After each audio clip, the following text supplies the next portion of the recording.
Hey there, if you're new to the channel, you want to know everything there is to know about living in Smyrna Beach, Florida, or surrounding areas like Daytona Beach, you've come to the right place. My name is Matt Ecall. I'm a local real estate expert. I'm joined with my wife, Rachel Ecall. We're here to share everything from the best neighborhoods to the hottest spots around town. This will get phone calls, emails, text messages, Zoom invites every day from people just like you want to move to the beach. So whether you want to move in 2 days, 20 days, or 200 days, we're here to help you move to the beach. Make sure you hit the like button and subscribe so you get all the notifications and updates about everything New Smyrna Beach and surrounding areas like Daytona Beach.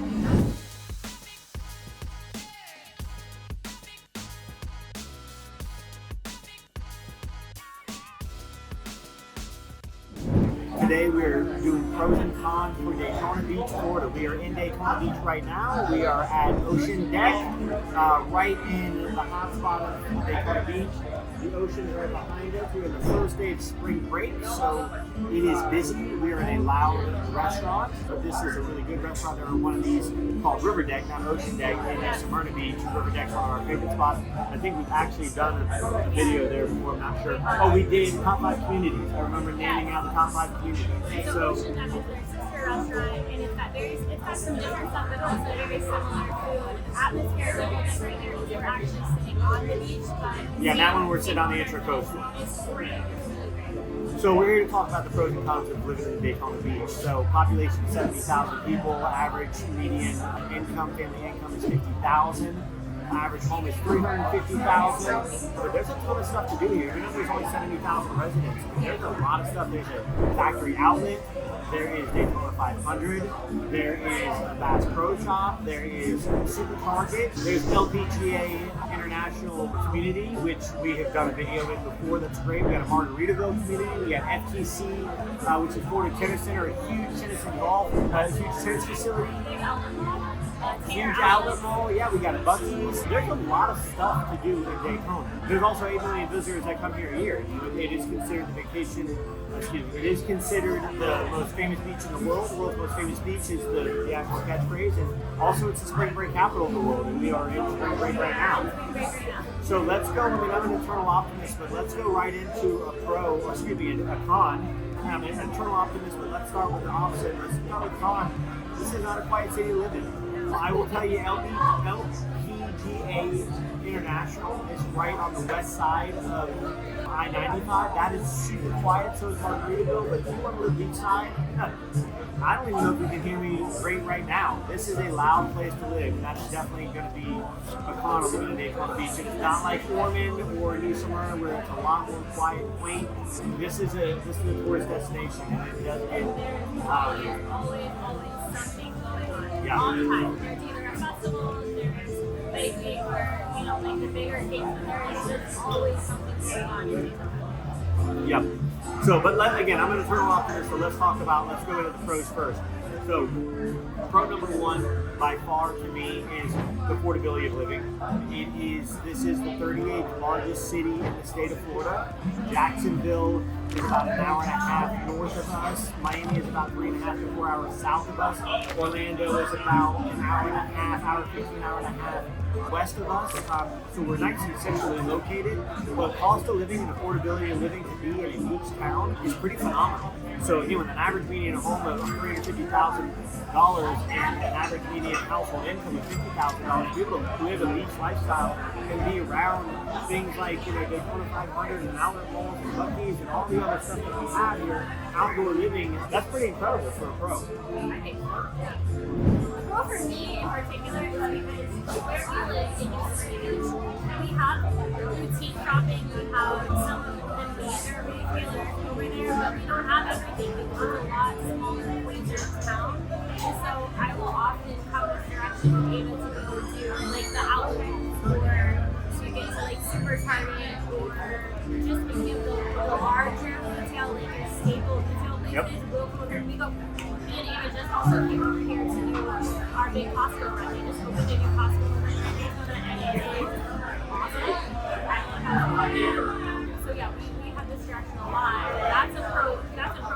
Well, and in fact, it's pro number 2 is beachfront lifestyle and outdoor activities. So you have all the things that you need. This 70,000 people is not a big town by any means, compared to places like Miami or Dallas or Phoenix or New York. But this is for the East Coast living. This is the biggest area to come to, and you get everything. I mean, I'm sure there's more populous cities than us that don't have Buc-ee's and don't have outlet malls and don't have super Targets and Costco's and things like that. If you're watching this from Texas and you're feeling like you might miss a little bit of home, you have a Buc-ee's, so we got you covered with that. Yeah. So definitely, outdoor living, outdoor activities just in general is pro number 2. So there's 23 miles of beaches, so it's amazing for boating, for biking, for jogging on the beach, or if you're a romantic, long walks on the beach.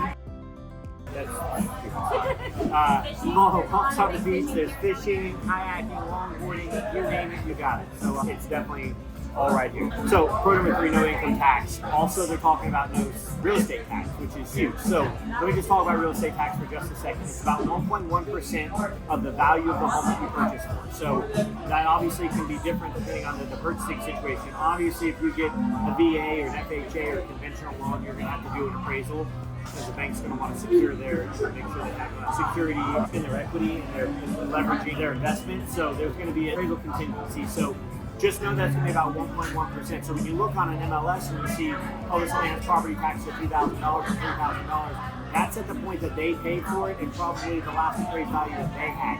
But that's going to be reassessed at the time. And we just went through this. I actually had some owners that were from Massachusetts that saw on the MLS that the taxes were around $3,000. Well, we were closing on the house for around $700,000. And when he did some of the numbers, he's like, man, this is $8,000 to $9,000 a year. This is a significant difference. However, he was 65. He was ex-military. He was going to be living here full time. So when you take homestead exemption and you take, 65 and older, you take ex-military, you really start weaning away and taking it down. So, but I don't want to get too off track because the pro number 3 was no state income tax, and that's for Daytona Beach and that's for a lot of other areas as well. So we're going to call that pro number 3. So let's go right into pro number 4. We're kind of around it right now. Entertainment and activities. I mean, I am looking out at the boardwalk that's got Ada Joe's at it, that's got the slingshot, that's got the boardwalk, that's got with the beach out here. We're at a beach themed area, so entertainment and lifestyle. In fact, Niche.com says give Daytona Beach an A for diversity and an A for nightlife and entertainment. This is a poppin' place. So there is no entertainment and activities in Daytona. I mean, you can do something different every single day and not be bored. And you've got, as far as entertainment goes, you've got live bands that use that comedy shows out here very often. There's an amphitheater where they do that sometimes. There's obviously the beach. That's the most affordable activity, I believe. Oh, sure. And then and it's a drivable beach. Daytona, if anybody doesn't know, just a little fun fact for you, but Daytona started here because they used to have the race on the beach. And it would be part of the beach race, and they would drive down the beach, and then they would come across on the road, drive down the regular road, make a turn, and do the beach again. So it used to be an oval motion on the beach. So it's a drivable beach here as well. So talk about affordability. Yeah, you get it for $20 if you're out of town. If you're a Lewis County resident, you get on for free with a registration, with a registered tag. Locals here, you can register your car absolutely for free, and that's for all of the counties that are drivable, or for parking in areas that are not drivable. You can also do that have parking. So that's a huge pro. So again, some of the other entertainment stuff, big stuff like worldwide stuff. Daytona 500, Bike Week. I mean, you got some really, really big stuff that that goes on here. There's also the festivals, there's the Pepsi 400. I mean, there's a lot of it. Oktoberfest, spring break. So 70,000 residents, but a ton of stuff to do. So that was pro number 4. So pro number 5, and I kind of already mentioned it, but it is centrally located and easy access to things. We're about 45 minutes to the oldest city in the United States, St. Augustine, which has a ton of stuff to do as well. You're about an hour and a half from Jacksonville. Geographically, it is the largest city in the United States, Jacksonville. So That's about an hour and a half north of us. Then about 3.5 hours to 4 hours south of us, we have Miami, which is obviously Miami, area the world knows about it. Yeah. It's so much fun to go down there to just do a weekend. And you got the attractions in Orlando, in Universal Studios, in Magic Kingdom, which we were at yesterday, Magic Kingdom. Which is only about an hour and 15 minutes, an hour and a half away. Yeah, and that's really nice to be able to, you can go to Magic Kingdom or any of the Orlando attractions, really, like any of the parks out there, go for the day and be able to drive back home. Let's talk and about not that real have to, quick. like, spend the night somewhere. Yesterday we were both chaperones for our daughter's 5th grade field trip. We had to be at the school, drop her off at 7:15, register at 7:30 for ourselves, leave at 8 o'clock. We were at the Magic Kingdom, in front of Magic Kingdom at 10:15, and walking in the park at 10:30. We had all day to do whatever we wanted to in the park with our group and our kids. We left there, we had dinner, we got home at 7:30. Like, to do all in one day, we were talking about, there are 49 and a half other states, and I'm sure the 5th grade field trip isn't to Disney World for a day. And I say 49 and a half because I'm sure the other half of Florida doesn't go to Disney World for a field trip. So you want to have a field trip. Now this is Daytona Beach or new Smyrna Beach Pro, but you want to have a field trip. We're talking about entertainment. You're on a field trip to an attraction, and Ava is a safety guard, a safety patrol, so her field trip is SeaWorld. Unbelievable. Now that is a pro big time if you have kids in the family. So centrally located, entertainment, yeah. And we also have an international airport. Right, oh yeah, I don't think we talked about that. There is an international airport in Daytona Beach, and that is extremely convenient, and they do some seasonal flights from up north to here that are on kind of like a rotation. Some that go straight to Dallas as well. We know some people that live in Tide Mark, which is in this area there, for a New Year's party, and she works for Delta. She's a flight attendant for Delta. We asked her favorite airport to fly into. It was easy, hands down, London Heathrow, Daytona Beach. Because Daytona Beach, you can literally park your car 20 minutes before your flight leaves, go in, go to TSA, and get on your airplane. And in a 20-minute period from the time that you park your car, it is the most convenient airport out there. No, don't quote me on that. I've done it, but don't quote me on that and use it against me later on. Definitely get there for your flight on time. But real quick, let's have some interaction. Let's have some interaction with our viewers.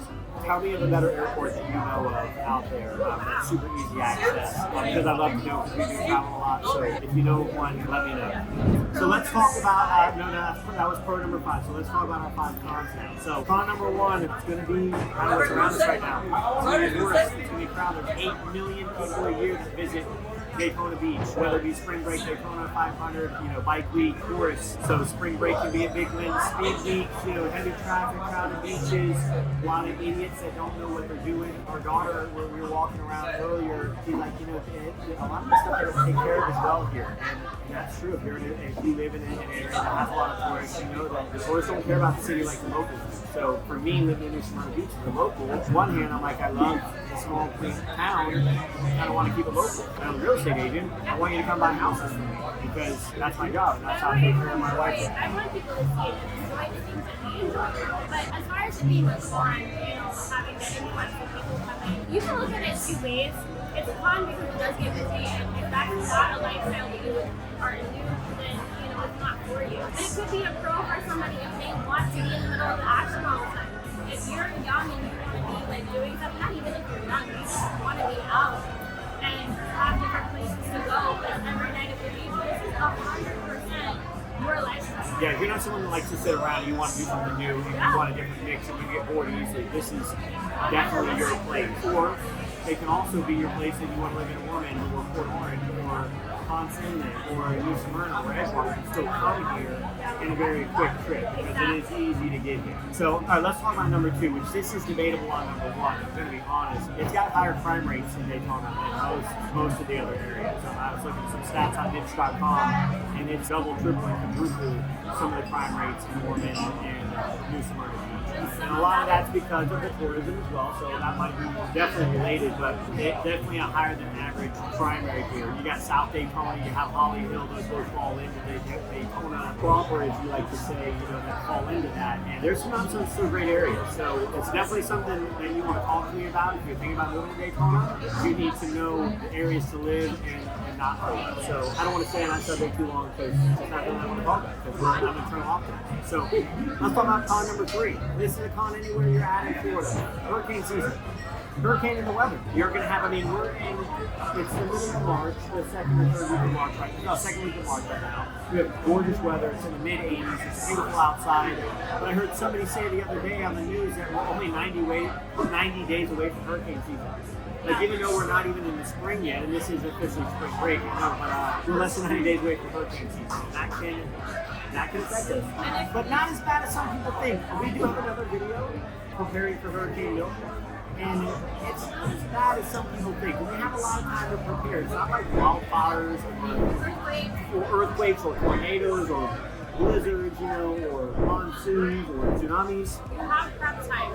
You have the ability to leave and evacuate if you choose to. Or you have enough time to prep and secure your home and just be ready for the storm. And honestly, in our experience with hurricanes, out of all the many years that we've lived here, they're not fun. Being without power is not fun.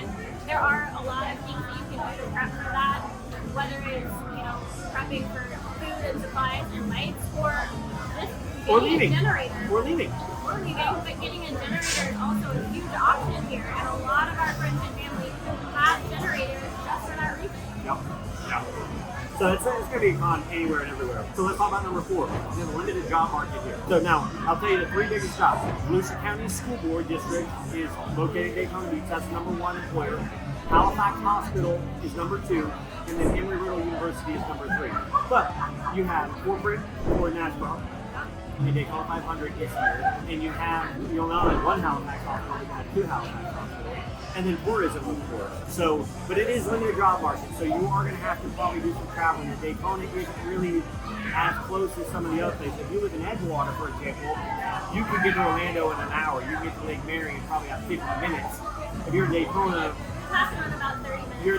you got to add on about that. So you're probably an hour and 15, an hour and 45 to any big corporate job that you want to go through. So limited job market, but again, if you're into some of these different trades, you're in tourism, you're in restaurants, you're into racing, you're into hotels, hotel management, something like that, property management. If you're in real estate, don't move here, move somewhere else, because this is my area, but you can refer stuff to me anytime you want. But we definitely have a limited job market. All right, so again, I don't want to spend a lot of time on cons, but let's talk about con number 5. It's going to be the summer heat and humidity. Right now, it's absolutely perfect, but we're also in March. I also saw earlier this morning on the news that half the United States is getting hit with snowstorms right now. That is not us. We are perfect weather. But you can pretty much say from middle of April to probably the middle to end of November, high humidity, high temperatures. But some people love that. I have a friend of mine that I play tennis with, Carl, that if it's less than 80 degrees, he's like, this ain't okay. If it's 100, he's like, yes. Our daughter, Ava, she can't stand the cold. And cold is like 70 degrees. If it's 100% outside, it's like, yeah, this is what I want. If it gets to be 65, she's like, oh my gosh, it's going to be freezing. Yeah. So again, we're calling it a con, but it can be a pro as well. So anyway. If you're looking to move to Florida, most likely, we're looking to move to this type of weather. We are tropical weather. It does rain during the summertime, but it's very off-on type of Who rain. moves to Florida then it's for something different than weather? I mean, other than family members, in family members that move here for the weather. That's why you move to Florida. So in beaches. So anyway, listen, we get phone calls, emails, text messages, Zoom invites every day from people just like you want to move to the beach. Whether it's 2 days, 20 days, or 200 days, please don't hesitate to reach out, and we'd love to help you move to the beach. Make sure you hit the like button, subscribe to the all notifications, and all the updates about everything there is to know about this for Florida. And if you have any comments, suggestions, things that we missed out, things that you think are cool, or things that you think are fun that we left out, please let us know. But until next time, thanks for joining us. Cheers. We'll see you at the beach.